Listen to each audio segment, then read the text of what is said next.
Are you ready to learn? Because my super experienced guests are ready to share some really valuable information. Make sure and listen all the way to the end to get help and support. So let's start with the best audio experience. Hello guys, welcome to our show. Today we discuss how you can repurpose your content to create more pieces of content from one piece of content. I usually do it. I love it because I can cover more people. I can help more people share value in different formats. That's why I'm so excited to discuss this topic with Amy Woods. How are you? I'm very good, thank you. Yeah, I'm very much looking forward to this conversation. So thanks for having me on the show. Yeah, it's a big pleasure.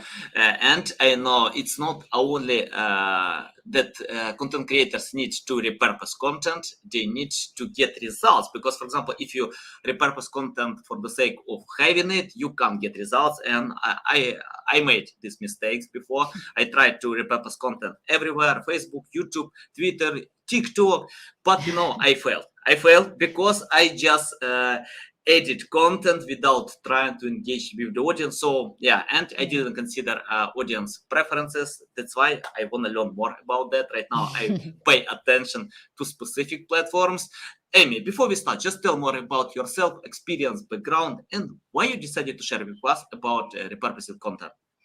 Yeah, sure. I'll try and keep it brief. But so I run a content agency called Content 10x. So I guess like a little bit more in terms of background as you asked about that. Before that, I actually was a management consultant for just over a decade, actually. So a very different career. I was working in mergers and acquisitions with big Fortune 500 companies. So like completely different to what I do today, but there's lots of skills that transfer actually into running a content agency, specifically around running and optimizing lots of different processes and process improvement and working with our clients. So there's transferable skills, but still quite a different background. But I got into content repurposing when I started a business after my management consultancy, which was around online business consultancy. So working with companies to provide support remotely, like by like masterminds and coaching and consultation, and realize the importance of content, like content marketing specifically at that point for me in like growing a personal brand, I guess. And I was really drawn to, the benefits of content repurposing and the sort of processes and the way that you can optimize your content in order to reach more people. And I guess that's when I was doing it for myself and realized there was an opportunity for providing that kind of service to businesses and to content creators. So I guess kind of then fast forward in today. So at Content 10x, we work with businesses, mainly B2B businesses and largely in the tech space, and also some professional services companies as well. And we're working to just help them make more from their content. So I guess kind of do more with less and to maximize video, audio content. We do a lot with podcasts, a lot with video podcasts, but also webinars, virtual events, talks, and really just kind of making the most out of the content that they create. So we provide that as a service, as an agency, and then we also help people through lots of free content as well, from the podcast, from the book. We have a toolkit as well. So yeah, everything that we do is about helping people become better at repurposing their content. Yeah, nice. Love your experience. Love what you do. Can you tell about your unique selling proposition? I think we have many different agencies, competitors. Can you tell how you stand out from the rest? What kind of benefits can you provide compared to others? And tell how to, to create many fish from one fish. That we know from this legend. Yeah, absolutely. I mean, I think one thing is that we were the first content repurposing agency. So we've been been around the longest and kind of have paved the way for other content repurposing agencies. So as far as I'm aware, unless somebody one day corrects me, we were the first content repurposing agency. And I think there are different ways that we differentiate ourselves. One is that we provide a fully end-to-end service to our clients. So I think sometimes people can get support with the creation side of things, where they'll get support with a video side of things, podcast, design, writing, but the content will be created, and then the person, the client would then have to publish that content themselves, or their team would then distribute that content. So we do everything. So we do all of the content creation and all of the distribution and management and publishing of the content too, which is somewhat of a differentiator, but also I guess like the areas that we work across as well. So again, I think it's quite common to work with like businesses and teams that might repurpose video to written, or repurpose video into smaller video, or podcasts into audiograms, and kind of more sort of niche in terms of staying with a particular format. But because our team consists of writers, designers, podcast editors, video editors, a whole different skill set, we'll be able to take something and then work across lots of different mediums. So to, image carousels and images, infographics, to videos, to produce podcasts, to long form written articles, LinkedIn posts, etc. So I think it's probably just like the multitude of different types of content that we work with as well. And then another like massive aspect of repurposing, it's actually the decision process that goes into the repurposing. So, the art and the science of it, and working out what are the best bits from this podcast or this video or this blog post or webinar, and what is the most impactful, and which small section of this will resonate with an audience on TikTok versus resonate with the audience over on LinkedIn or Twitter. So another thing that we've become skilled at over the years is it's actually the thought process as well. It's the decision making, and we work really closely with our clients that we're very much more an extension of their team. Our clients will have content teams, social media teams quite often, or sometimes it's just a like one person marketing team. But it's about being an extension of the business as well, and understanding them and their audience, and knowing, the actual like sort of strategic reasons behind why we would repurpose that into that particular piece of content for their LinkedIn audience and that kind of thing. So I think it's that as well. It's the, it's the strategic side as well as the creation and distribution. Yeah, awesome. And if I got it correctly, your team can help to create content as well, not only to repurpose content, because if you have writers, video editors, so you can help to create content and divide this content to small pieces, or I don't know, or unite to long pieces. So you mean like you more not repurposing just for creating content and repurposing as well? Am I correct? Yeah, we do tend to work specifically on the repurposing. So it would be that we do need an original piece of content to begin with, but not for every service that we provide. So most of the work that we do need that original piece. So it might be, let's say, a video podcast episode, but then we'll turn that into long form blog posts, into shorter videos, into the podcast episode itself. But we do work with businesses that actually, would really struggle to create that core original piece of content to begin with. And in that case, what we do is we'll do recorded video conversations with people within the business, just like we're doing now. So a recorded video conversation like we're having now, where we would then, get lots of really great conversation out of that, lots of points made. There's a relaxed conversation aspect to it as well, because whilst it's video content, it's talking to somebody else, it's talking to someone from Content 10X, but in a nice, relaxed, informal setting. But we'll get all of that on video, and then from that, or that awesome video content of someone expert in the business talking about something that we've pre-agreed, a topic that we pre-agreed, we'll then be able to turn that into, YouTube videos, into podcast episodes, blog posts, LinkedIn posts, tweets, all sorts of content. So that's one thing that we do. And that's when it starts from a video interview with people within the business. But otherwise, we would need the content to come to us for us to then do our thing, basically. Yeah, got it, got it. I found that my audience is different on YouTube, on LinkedIn, Yes.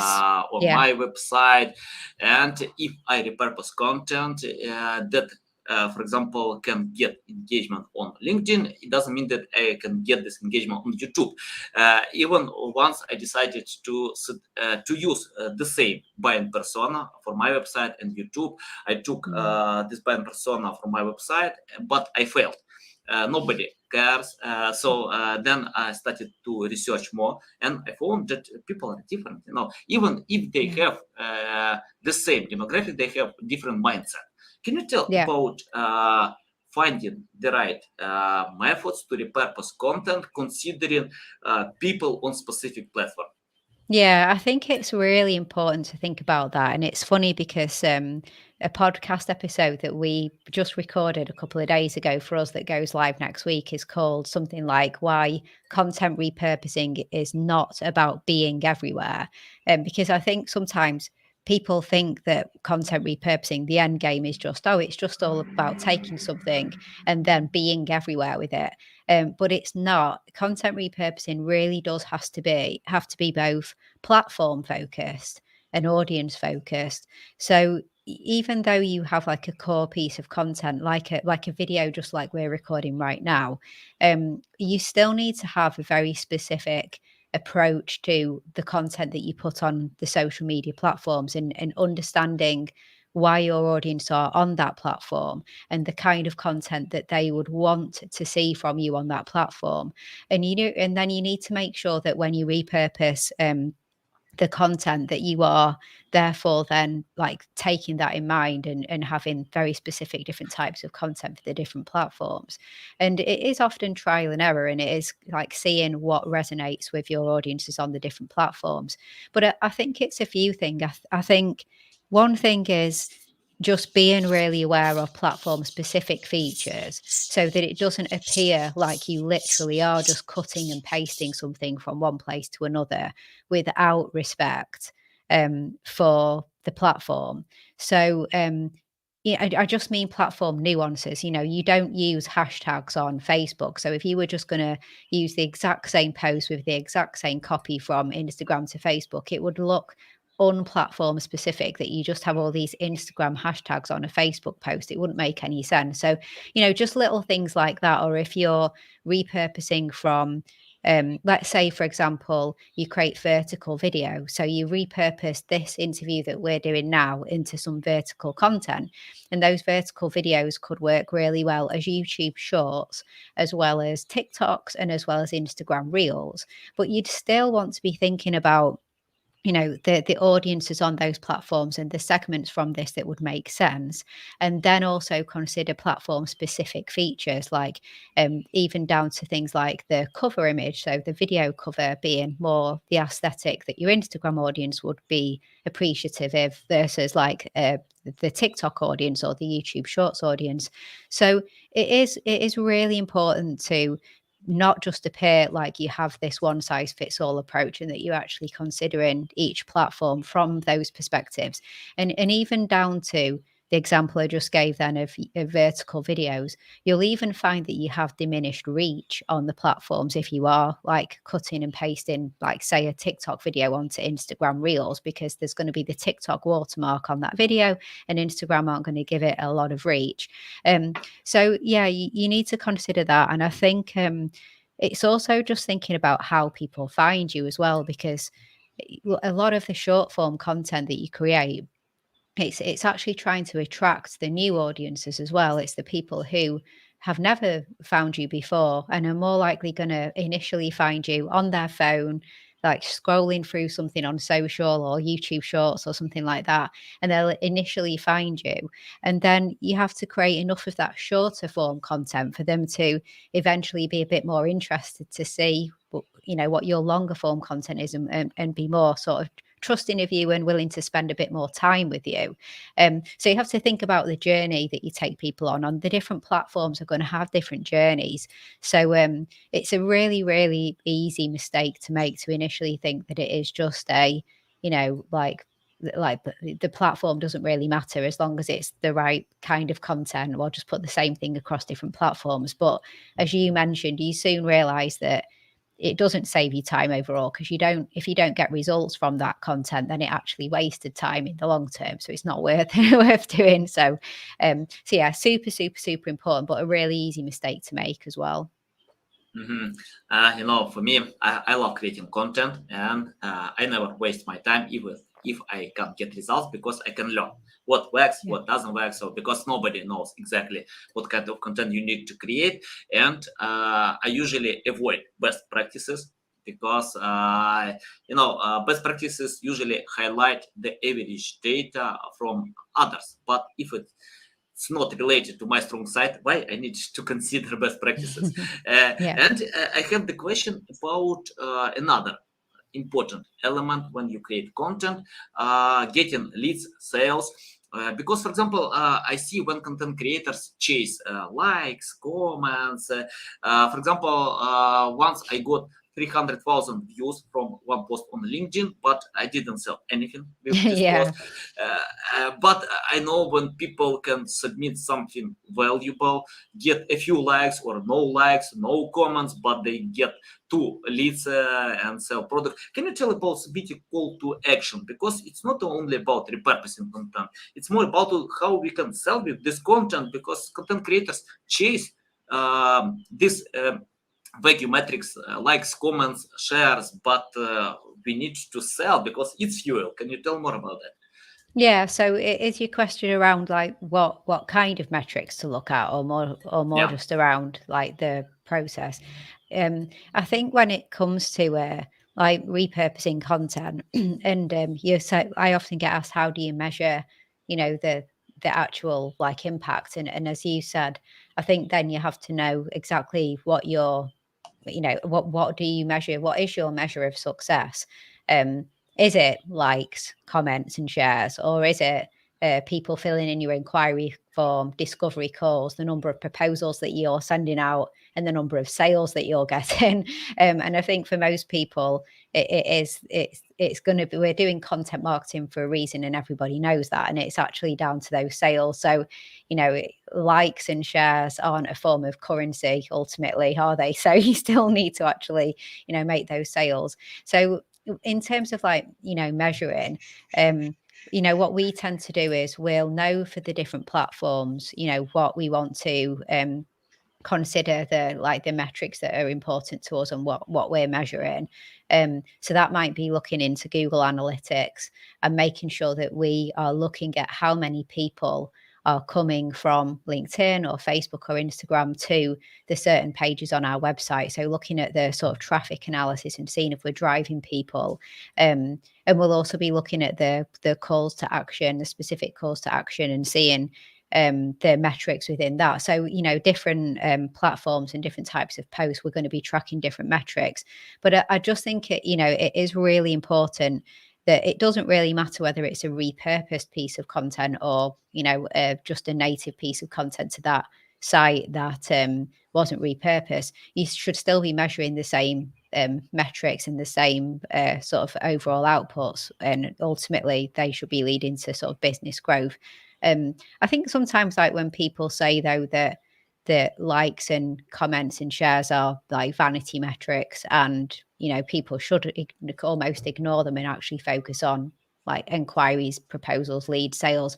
I don't necessarily think that's always true, in terms of, we like to make sure that we create social content where often the actual, like the ultimate goal of that post was engagement. So for some posts, the ultimate goal is that people will go and take our scorecard, or people will, whatever it is, fill the inquiry form. People will go and listen to the longer form podcasts or blog posts and like consume more content within our website. But quite often, like the shorter value add pieces that we share on social platforms, we've done it specifically because we want engagement, actually, because the goal of this was comments, shares, likes, and just engagement overall. So then I think in that case, it's fine to be measuring those. But I think you then have to have a nice balance of the number of posts that you do purely for engagement and the number of posts that you do for another call to action, taking people to your site and taking action on the site, and just make sure that you have a good balance.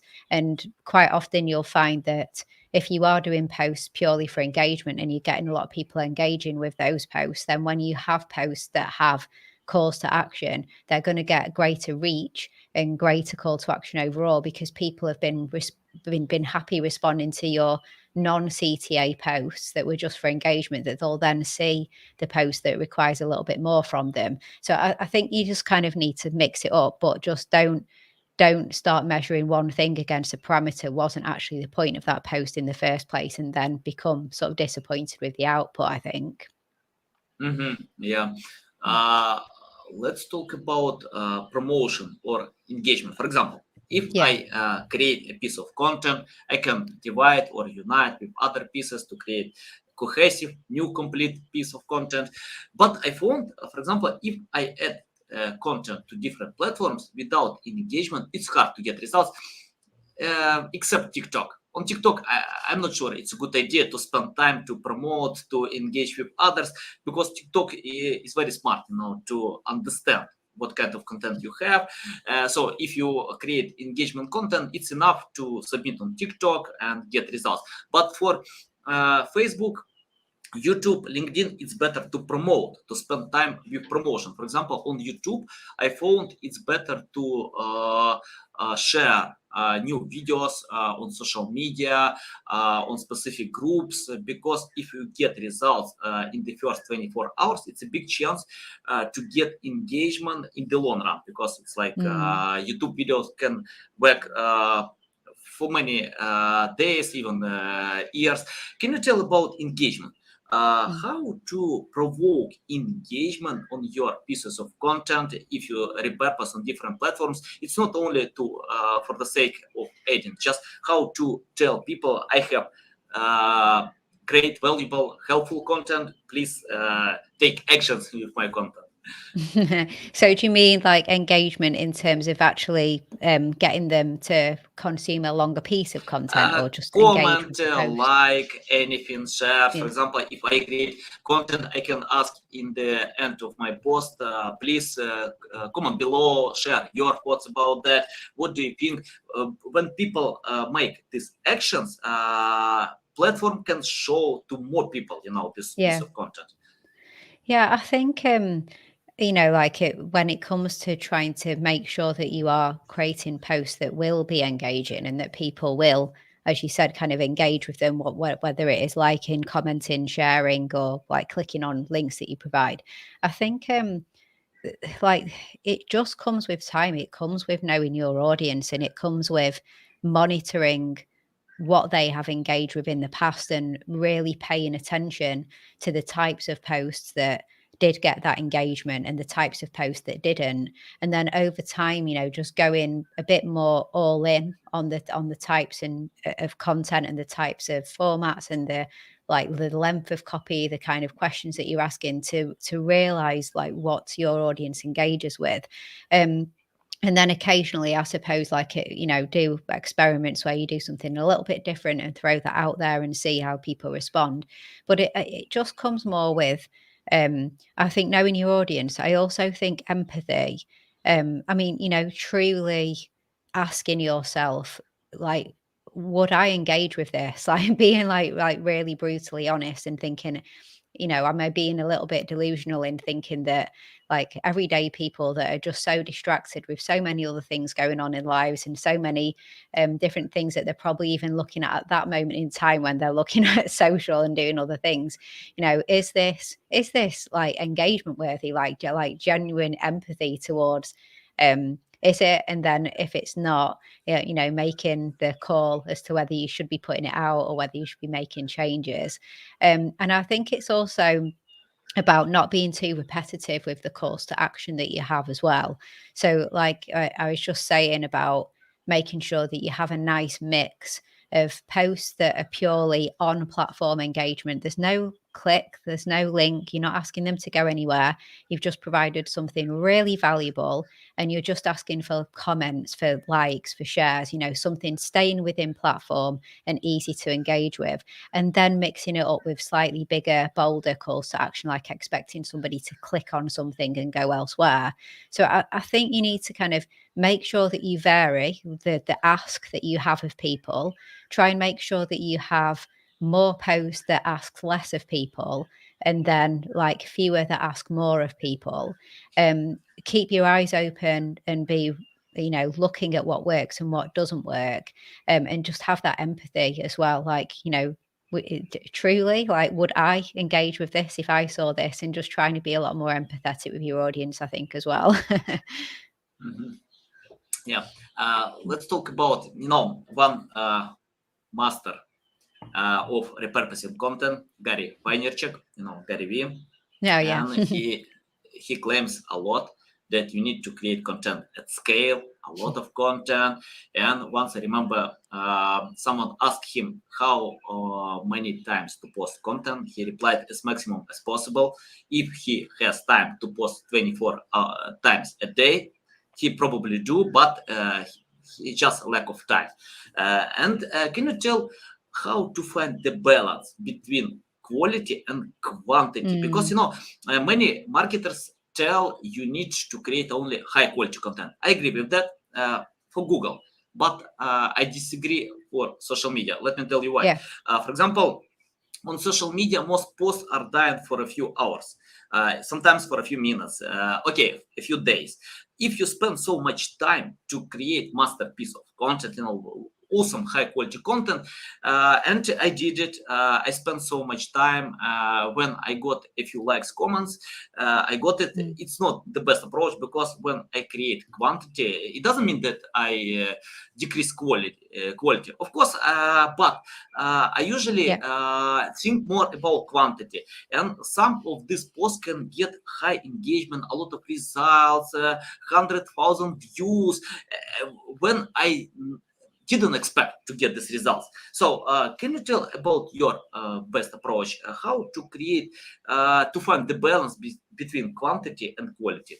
Yeah, I completely agree with you. It's funny, isn't it, sometimes how you'll put your all into a piece of content, and nothing will happen, and then you'll do something that you spent like 30 seconds on, like a quick video or something, and that's the one that everybody loves. And so the social media world is funny like that.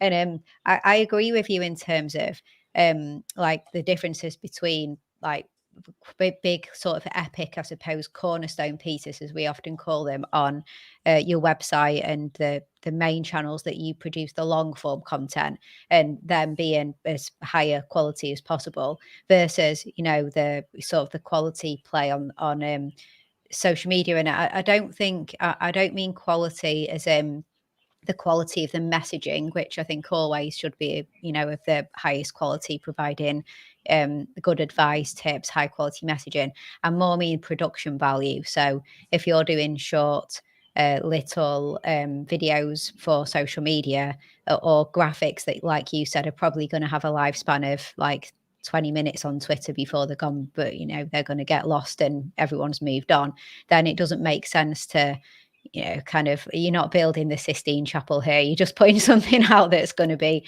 like looked at very quickly. So the production value, actually, people prefer like raw, authentic, like lower quality in a way production value on some of the social media channels, because they are supposed to be more off the cuff and grab your camera and speak to camera. It doesn't need to be in a studio. But I think you just need to sort of balance both. So like Gary Vaynerchuk is a good example, because you're right, he creates absolutely loads of content, to the point I don't follow him on any platform anymore, because I was just seeing too much of his content, so I unfollowed him on every platform. But I do remember when I used to follow him, it was quite relentless. But you have to remember that he has a huge team of people. Like I'm not sure specifically anymore, but I know when I was at an event a few years ago that he was at, there was like 10 interns just running around documenting his every move and running off to computers to share like the next like little video or the next tweet and things like that. Not everybody has a huge team of interns that are documenting like everything that you do and creating all of your content. So you have to be realistic with time and resources and then get your priorities right. So, I tend to say that all repurposed content should be repurposed from a really epic quality piece of content. So it's kind of like doing more with less, but making sure that that core piece is of the highest quality. So, for example, if you write blogs, if you're creating blog posts and you want to try and rank on Google for these really great epic blog posts, then I think you should spend a lot of time on those. You should have your unique point of view. Maybe you can incorporate some independent surveys or research that you've done, and just make that a really great piece of content and put a lot of time and effort into that. And then that's when the repurposing can begin. And that's when that really great piece of content can become Twitter threads, LinkedIn posts. Like you've got maybe 10 key points that you made, grab your camera and share those 10 key points as like social media videos. Maybe jump on the mic and talk about some aspects of that and create lots of content from it. But the whole point is the first piece was of a high quality. So from high quality content comes high quality repurposed content. So you aren't going to lose that. You're just going to be sort of sharing those points, those tips, those messages, point of views in different ways, in micro formats or in different formats, from text to video to audio to graphics and things like that. So it's kind of like a long-winded answer, but I think that you need to focus on quality, and then your repurposed content will be of quality too. But there can be different production values associated with a short little 10-second video versus a like YouTube video or an epic blog post. It's kind of like just need to, like you said, balance out the longevity of the content. Like, what is the longevity of it? Therefore, how much time should we invest in it? But if it all spins from the quality content, then the fact that you're doing more with less ultimately will mean that you'll create more quality content from it. So balance your time and your resources and get your priorities right. I think it then comes down to what platforms do you focus on. Don't focus on them all. If your audience are really only on LinkedIn and Twitter and they're not really on the other platforms or not much, then don't even look at those other platforms. Just go all in on the ones that they are. And just make sure that you have like those systems and processes from the epic quality content to begin with, and then repurposing for the right platforms from that. So that's what I think people should do when it comes to the quality play. Yeah, nice, good advice. Okay, let's talk about another aspect that I see can stop many content creators: patience. I found that many content creators, it's not only about me. Yeah, a few studies share that content creators don't record the second podcast episode, don't film the second video, don't write the second article because they can't get results from the first one. For me, I don't know how to get results from the first 10 pieces of content, even 100 pieces of content. Sometimes you need to get experience, confidence with consistency. Then when you are ready, you can create something meaningful that people will like, share, and buy your products. So it takes time, to improve your quality by creating quantity. Can you tell about patience? For example, if some content creators can't get results, your advice, what to do, how to be patient, that it will come for some time, so you can achieve it. I remember PewDiePie, he filmed 100 videos to get 285 subscribers. Right now he has 110 million. Mr. Beast filmed videos for an year and a half to get first 1,000 subscribers. These guys didn't give up. They just choose their way. So tell about patience. How to consider this metric when you create content? It is a good question. And I think, content marketing is a long game, and you do really need to be patient, and you need to be, realistic with how long things could take to really gain traction. And it's a great question because if you go into it and you don't realize how patient you're going to have to be, and you do just expect to get Mr. Beast like results straight away, and like you just said, like Mr. Beast didn't immediately start with like, you know, the millions of views and everything either, did he? He's got quite an interesting story of patience, as most people do, but we only tend to see the end result and then think that we can get there quickly. I think I don't know, I can only really talk from my own personal experience that I think, like, you know, I had to be patient, and there were a couple of things that I guess helped me with that. One thing was just a genuine confidence that the content was a good quality. Like really taking time to understand my audience and know the questions that they're asking, and the you know, the content that would be helpful for them, and having a constant, I guess, confidence that this is helpful content. You know, it might not be getting the millions of people coming to the website yet, and it's taking a bit slow on the social, but I'm getting enough feedback from small groups of people that this is really useful, that, you know, if they're my target client and they're finding it really useful, then in time, as more people find it, they will. So I think just don't slack on the quality, so that you have your inner confidence that it is quality content, and, you know, like having that with you. I also think it kind of comes down, again, I know it's funny because I would say this, but the repurposing side, if you know that you are getting more from it as well. So say, for example, podcasts, you know, that podcasts are a slow game. It takes a while for a podcast to gain traction. I would say that I did a weekly podcast, you know, every week for at least a year before I really felt like I was starting to get people getting in touch with me, inviting me onto their podcast, being asked to speak at, you know, like virtual events and things like that. But it was at least a year, so 52 episodes. But actually, it was probably more the 2-year point, to be honest, where things probably took off even more, like being asked to speak at more events, going on more people's podcasts and things like that. So that would have been like 104 constant weekly podcasts. But I kept the faith because I was doing more from that as well. So the podcast episodes, because they were becoming the weekly blog posts, and they were becoming, you know, 5 or 6 posts going out on Instagram, LinkedIn and Twitter, or whatever it may be. But we were also looking in the business as well as to how to leverage the content for other purposes as well. So in sales collateral, you know, in our kind of credentials packs and things like that, in like quarterly newsletters that we'd be sending out and things like that.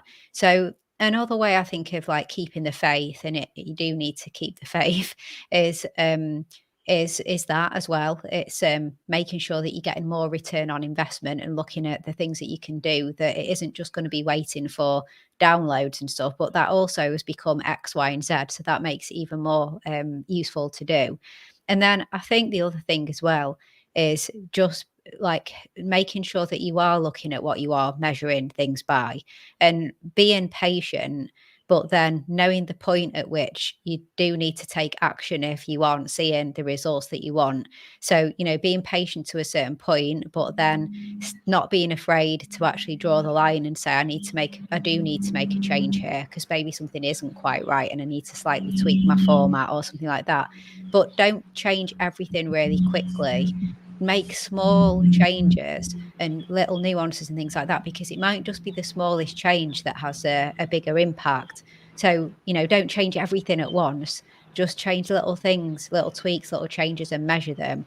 And just, continue with that patience. Maybe another good thing is to just read stories like you mentioned at the start of other people, and be motivated by hearing the stories of other, and the fact that they took a while to get there as well. Yeah, got it. Valuable. So you don't like approach of Elon Musk, you know, to change anything now from the first day. Oh my God, no. Yeah, we'll No. see. I don't know. I have the final question. Yep. Let's imagine you started from scratch without any experience, knowledge, skills. what will you do to learn today about repurposing content? I think I would start with getting good with video content. So if I was going to be starting like at scratch and trying to work out how to make the most from content, it would be video that I would embrace.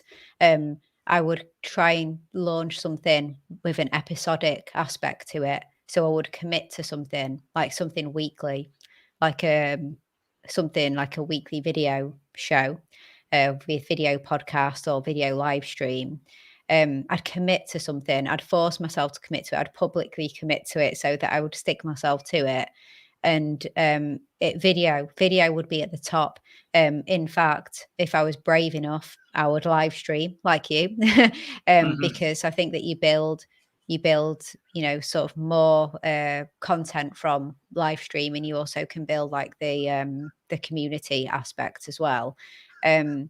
And then I would filter down from that because video is the most repurposable form of content. So if I was starting from scratch, it would be a video first approach with a heavy focus on repurposing into short form videos, because the short form videos are just the most popular content on the social networks at the moment with Reels, Shorts, TikTok. So that's why I would stick with like a video first approach. Nice, love it, guys. I think it's a good piece of advice. Just start from video content because it's growing. People love consuming video content. Gen Z and millennial prefer consuming video content. So it doesn't mean that if you are not good with writing, skip it. Just write because you can win with writing as well. It depends on your strong side. Amy, tell our audience how they can reach out to you, learn more about you, follow you. Yeah, of course. I think in terms of, I guess, like learning more about me and Content 10x, just head to content10x.com, which is content10x.com. And I think otherwise, maybe, although I'm on all the social media platforms, so you'll find me on all of them at Content 10x. LinkedIn would be a great place. So you'll find me, AB Woods, founder of Content 10x on LinkedIn. If you do connect with me, drop me a little note. Let me know that you saw me on this show as well. That would be great. And yeah, I think that's probably the best way. Okay, guys, you can find the link to LinkedIn and website in the description below. Listen us on Apple, Google, Spotify. By the way, we repurpose this format as well. So we are live streaming and repurpose to audio format, Spotify, Google, Apple. So choose the best format and you can use as an example, to create your content. Okay, guys, love you. See you.